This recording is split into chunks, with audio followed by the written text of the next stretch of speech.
अभी चैप्टर 1 श्लोका 14।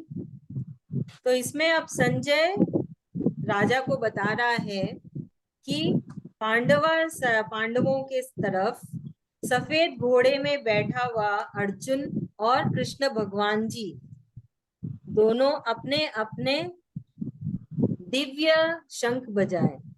तो देखा जाए तो संजय ने दिव्य शब्द पांडवों के लिए नहीं यूज किया।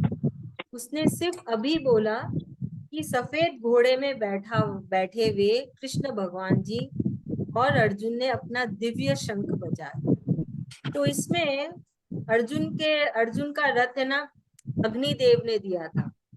तो उसमें 5 सफेद घोड़े थे। तो 5 सफेद घोड़े क्या है? हमारी 5 इंद्रियां। और जो रथ है वो हमारा शरीर है ना। तो हमारा शरीर 5 इंद्रियों और जो उसमें है ना लगाम है वो हमारी बुद्धि है। तो हमारी बुद्धि हमारे 5 इंद्रियों की लगाम पकड़ के रखी है हमारे इस शरीर में। और उसमें सफेद 5 घोड़े क्यों बोले गए? क्योंकि वो शुद्ध है पांचों घोड़े, जो सांसारिक है ना, सांसारिक सुखों सुखों से वो डिटैच है। मतलब उनका उस सांसारिक सुख से कोई भी कनेक्शन नहीं है। वो संसार में है पर उनसे वो जुड़े हुए नहीं। जैसे मोह माया बोलते ना, मोह माया में बहुत ज्यादा फंसे हुए हैं। तो वो 5 घोड़े मोह माया में फंसे हुए नहीं है, वो शुद्ध है। और वो 5 इंद्रियां हैं। तो आगे हम देखेंगे भगवत गीता में कि कृष्ण भगवान जी कहते हैं कि अपनी 5 इंद्रियों को शुद्ध रखो, उनको मोह माया से अलग रखो और अपनी बुद्धि को, उस इंद्रियों को कंट्रोल में करो अपनी बुद्धि से। तो इसमें माना संजय ने कहा है कि कृष्ण भगवान जी और अर्जुन ने अपने अपने दिव्य शंख बजाए। तो उन्होंने क्यों बजाया? क्योंकि कौरवों के यहाँ से आया संदेश कि हम तैयार है। तो यहाँ पे कृष्ण भगवान जी ने पहले स्टार्ट किया क्योंकि वो भगवान जी है। तो उन्होंने पहले अपना शंख बजाया और फिर अर्जुन ने अपना शंख बजाया। तो इसमें माधव यूज किया। संजय ने कृष्ण भगवान जी को कहा माधव। माधव मतलब जो लक्ष्मी माँ के हस्बैंड। तो कृष्ण भगवान जी लक्ष्मी मैया के हस्बैंड पति हैं। तो इसके लिए उनको माधव भी कहा जाता है। तो देखिए अर्जुन को सपोर्ट, अर्जुन का सहयोग देने के लिए स्वयं खुद कृष्ण भगवान जी है। सो सब भगवान के भगवान। जो लक्ष्मी मैया के पति है, तो जहाँ कृष्ण भगवान जी वहां लक्ष्मी माँ भी आ जाती है। तो अर्जुन के तो दोनों ही है, लक्ष्मी भी है और कृष्ण भगवान भी है। फिर उनका रथ जो खुद एक बहुत ही है ना दिव्य है, फिर उसमें हनुमान जी बैठे हैं। तो इतना सब सपोर्ट होने के बाद, इतना सहयोग, वो भी दिव्य सहयोग होने के बाद, आपको लगता है अर्जुन हारेगा? अर्जुन को कोई छू भी पाएगा? कोई नहीं छू पाता है अर्जुन को। 18 दिन की युद्ध होती है, इतने बाण चलते हैं अर्जुन के तरफ, अर्जुन को एक खरोंच तक नहीं आती है। तो किधर गए सारे बाण? सारे बाण भगवान ने अपने ऊपर ले लिए। भगवान को बहुत खरोंच आई, बहुत खून निकला, पर अर्जुन को उन्होंने कुछ नहीं होने दिया। तो इसलिए हमें भी हमेशा कहना चाहिए कि कृष्ण भगवान मैं आपका अर्जुन हूँ, आप मेरे सारथी बनिए। अर्जुन ने अपनी अपनी पूरी जिंदगी कृष्ण भगवान के हाथ में सौंप दी कि आप ही मेरी जीवन नैया संभालो, जीवन की डोर संभालो। तो देखिए कृष्ण भगवान जी ने कितने अच्छे से संभाली। खुद सारे चोट ले लिया अपने ऊपर, खुद सारे दुख ले लिए, सुख सारा टेंशन कृष्ण भगवान जी ने ले लिया। अर्जुन एकदम बिंदास आराम से खाली आता, युद्ध करता, फिर से जाके अपने ना रूम में जाके सो जाता। तो ये होता है जब आप अर्जुन बनते हो। तो सिर्फ अर्जुन बनना नहीं, अर्जुन के जैसे विचार भी आना, अर्जुन के जैसा प्यार भी करना कृष्ण भगवान को, अर्जुन के जैसा विश्वास रखना कृष्ण भगवान के ऊपर, तभी अर्जुन होगा ना। तो वैसे बनिए, पूरे दिल से मानिए कि कृष्ण भगवान जी मैंने अपनी जीवन की डोर आपको दे दी है, आप ही संभालो मेरी पूरी जीवन की नैया को। तो ऐसा हमें हमेशा सोचना चाहिए। तो ये है कृष्ण भगवान जी की शक्ति। तो इसमें यही कहा गया है कि कृष्ण भगवान जी ने पहले अपना दिव्य शंख बजाया, उसके बाद अर्जुन ने अपना दिव्य शंख बजाया, जो कि सफेद घोड़ों के रथ पे बैठे हुए थे। उनका रथ भी दिव्य था, तो सब कुछ उनका दिव्य ही दिव्य था। चलिए, अब कौन समझाएगा?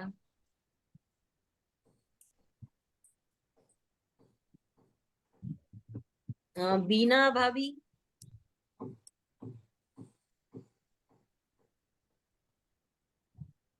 पानी। इसमें संजय बता रहे हैं धृतराष्ट्र से कि युद्ध में शंख कौरव लोग की तरफ से बजा था और पांडव लोग की तरफ से अर्जुन ने बजाया था।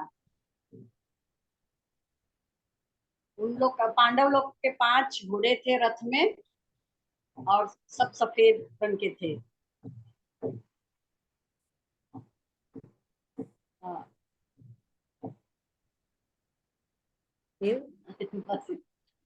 ठीक है, थैंक यू सो मच।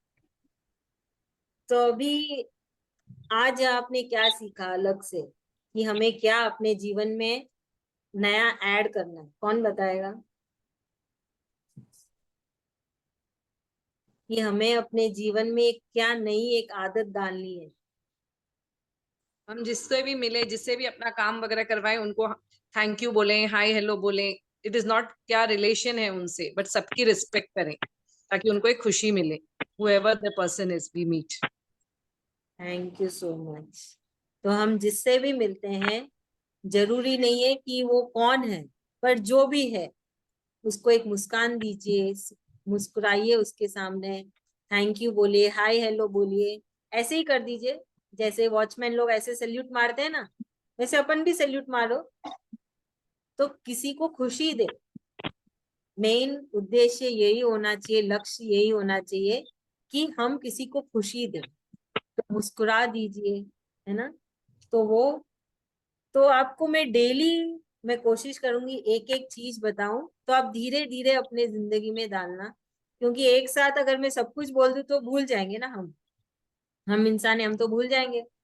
तो थोड़ा थोड़ के, कृष्ण भगवान भी गीता में यही बोलते हैं, मैं थोड़ा थोड़ा करके बताता हूँ, तुम सुनते रहो ध्यान से, और फिर धीरे धीरे अपनी जिंदगी में उसको लाना। वो भी नहीं, कृष्ण भगवान भी ऐसे नहीं बोले आज मैंने बोला आज के आज सब कुछ तुमको मानना पड़ेगा, सब कुछ तुमको है ना उसी के हिसाब से चलना पड़ेगा।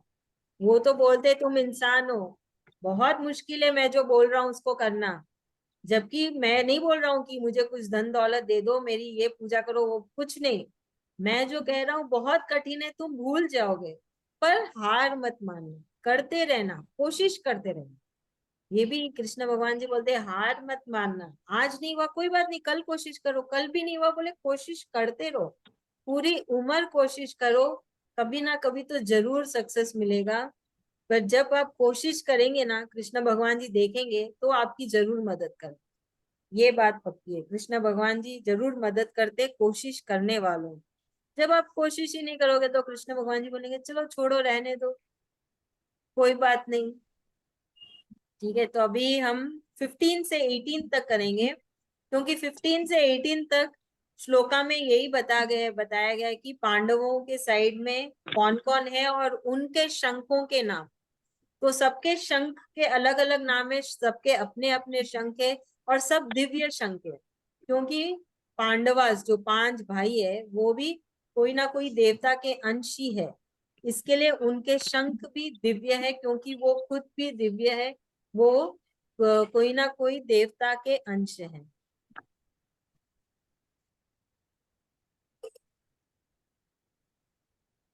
तो श्लोका 15 से 18 तक इसमें चालू हुआ है पांचजन्यम। पांचजन्यम शंख का नाम है, और वो है कृष्ण भगवान जी का। और इधर कृष्ण भगवान जी को संजय ने कहा है ऋषिकेश। ऋषिकेश का मतलब है जो इंद्रियों के भगवान। कृष्ण भगवान जी 5 इंद्रियों के भगवान है, वो उनका पूरा कंट्रोल है पांचों इंद्रियों पे। तो इसलिए संजय ने उनको कहा है ऋषिकेश, और उनके शंख का नाम है पांचजन्यम। तो संजय बोल रहे हैं कि ऋषिकेश ने अपना शंख बजा पांचजन्यम बजाया, जो कि शंख का नाम है। फिर आता है देवदत्तम, ये शंख का नाम है, और ये देवदत्तम शंख है अर्जुन का। तो यहाँ पे संजय ने अर्जुन को कहा है धनंजय। धनंजय मतलब जो राजना, सब सारे वेल्थ का क्या मतलब होगा? वेल्थ, वेल्थ, प्रॉपर्टी, ये हेल्थ, वेल्थ मतलब अपने पास समृद्धि। हाँ हाँ, संपत्ति, संपत्ति। हाँ, तो ये अर्जुन को कहा गया है धनंजय, मतलब संपत्तियों का राजा। मतलब वो कभी हारता नहीं था, जहां भी जाता था जीत के ही आता था, धन दौलत संपत्ति। तो इसके लिए उसको कहा गया धनंजय, और उसके शंख का नाम है देवदत्तम। फिर आता है पौंड्रम। पौंड्रम है शंख का नाम, और ये है पौंड्रम दत्तम। सत्युम। ये भीम का शंख है, पौंड्रम भीम का शंख है। और इसमें बताया गया कि भीम बहुत खाना खाता था ना, वो ऐसे हमारे जैसे थोड़ा नहीं खाता था, बहुत। और वो बहुत सारे कर्तव्य भी करता था, वो बहुत ही महावीर था। तो इसके लिए उसको बताया गया है कि वो बहुत ज्यादा खाना, और वो ऐसे खाता था कि अपन देख के डर जाए। और उसके शंख का नाम था पौंड्रम। फिर था अनंत विजय। अनंत विजय है राजा का। राजा कौन है? युधिष्ठिर। पांडवों में राजा थे युधिष्ठिर, और उनके शंख का नाम था अनंत विजयम। नकुल के शंख का नाम है सुघोष, और सहदेव के शंख का नाम है मणि पुष्पक। तो इसमें देखेंगे तो है ना, विदु संजय ने एक एक करके बताया कि पहले कृष्ण भगवान ने बजाया, फिर अर्जुन ने बजाया, फिर भीम, फिर राजा युधिष्ठिर। तो यहाँ देखेंगे एक सलीके से सबने एक एक करके शंख बजाया। कौरवों के जैसे नहीं, अरे शंख सुना चलो सारे के सारे एक साथ चालू हो गए। फिर अभी पांडवों के खत्म होने के बाद जो उनको दूसरे राजा सहयोग देने आए, वो अब अपना शंख बजा रहे हैं। काश्य राजा, काशी के राजा, जो बहुत अच्छे तीर बाण चलाते थे। फिर शिखंडी, उसने अपना शंख बजाया। तो ये सब महारथी थे जो अकेले 10,000, है ना, सेना 10,000 सेना को अकेले ही मार गिरा सकते थे, इतने महारथी थे। फिर धृष्टद्युम्न ने अपना शंख बजाया, फिर विराट ने शंख बजाया, फिर सत्यकी ने शंख बजाया, फिर द्रुपद ने शंख बजाया, फिर द्रौपदी के 5 पुत्रों ने शंख बजाया, फिर अभिमन्यु ने शंख बजाया जो सुभद्रा का बेटा था। तो ये सब एक एक करके शंख बजा रहे थे, और इन सबको पता था कि कौन पहले करेगा और कौन उसके बाद करेगा। किसी ने भी उन्हें आदेश नहीं दिया कि पहले तुम करोगे, पहले तुम करोगे। वो होता है, ये वृत्तियां होती है जो सात्विक की तरफ जाती है। ये वृत्तियां संसार में होके भी उनका है कि वो अपनी इंद्रियों को अपने आत्मा के अंदर कंट्रोल में रखिए। इनकी इंद्रियां इनके आत्मा के अंदर कंट्रोल में है। मतलब आत्मा कौन है? आत्मा कृष्ण भगवान जी है। तो यही कृष्ण भगवान जी कहते हैं पूरे गीता में कि आपकी बुद्धि, आपका मन और आपकी इंद्रियां सब आपके आत्मा के कंट्रोल में होना चाहिए। ऐसा नहीं है कि इंद्रियां सबको कंट्रोल कर रही है, इंद्रियों के हिसाब से मन, वो आत्मा और है ना बुद्धि काम कर रहे हैं, वैसे नहीं। तो ये हम सीखेंगे धीरे धीरे आगे जाके कि क्या है एक्चुअली, असल में कृष्ण भगवान जी क्या चाह रहे हैं, कि हम कैसे अपनी आत्मा को, अपना पूरा शरीर, पूरी इंद्रिया के मन और शरीर सब कैसे कंट्रोल में दें। तो यही है इसमें श्लोका 15 से 18 में सब पांडवा के साइड में जो जो आए हैं महारथी, उनका नाम और उनके शंख का नाम, और इसमें ये बताया गया है कि कैसे होते हैं धार्मिक लोग, कैसे होते हैं धर्म वाले लोग, कैसे होते हैं अच्छे लोग, जो एक एक करके सब में पेशेंस है, सब में है ना एक लई से, सब एक एक करके अपने शंख को बजा रहे हैं। और ये सुनने में बहुत सुरीला है, मधुर है, ये जो शंख बजे।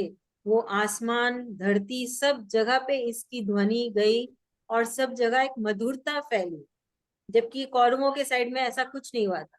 तो ये होते हैं अधर्म लोग, है ना, जो किसी भी रूल को फॉलो नहीं करते। कुछ भी आप रूल कर दो, कुछ नहीं मानेंगे, बस अपने मन की करेंगे और उनको सिर्फ सांसारिक सुख की चाहिए।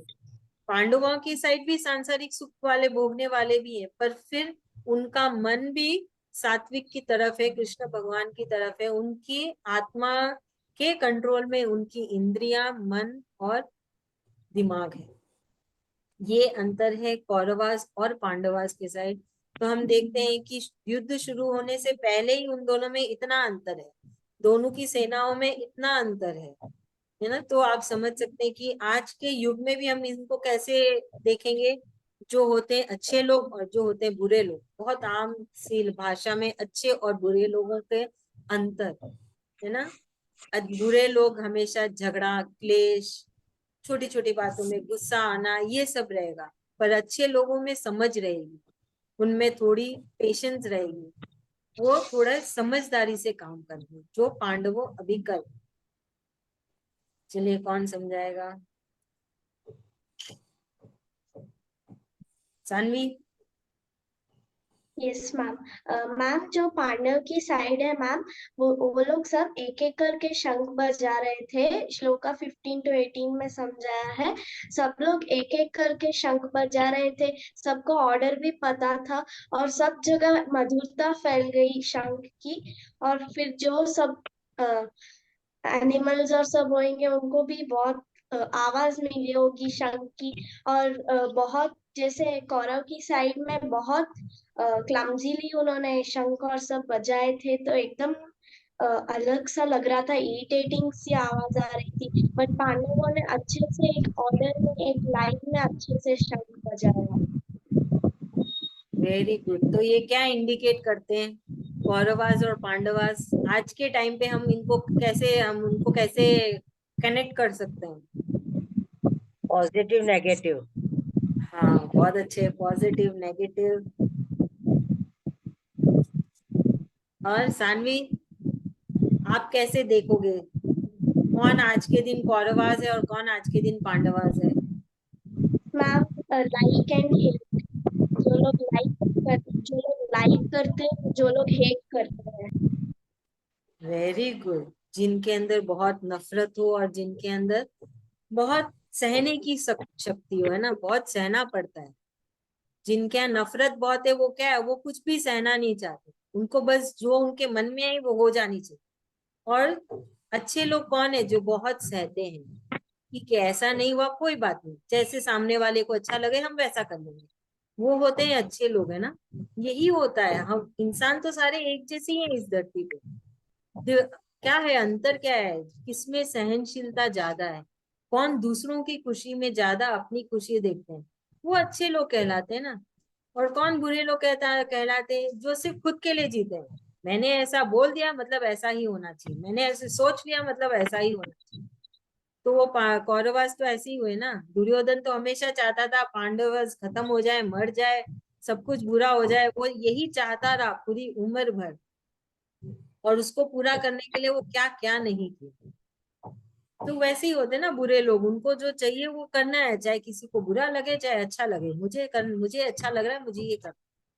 तो हम आज के जीवन में ऐसे समझ सकते कि कौन कौरवा है और कौन पांडवा है।